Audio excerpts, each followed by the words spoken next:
This module is about finding the area of a sector. So we need to find the area of sector AOB.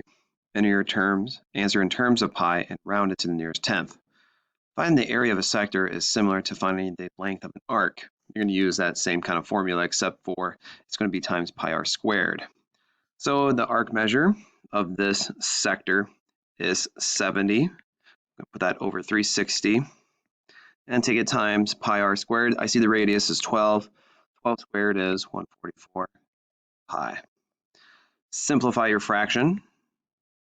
I see that 70 over 360 are both end in 0. They both divisible by 10.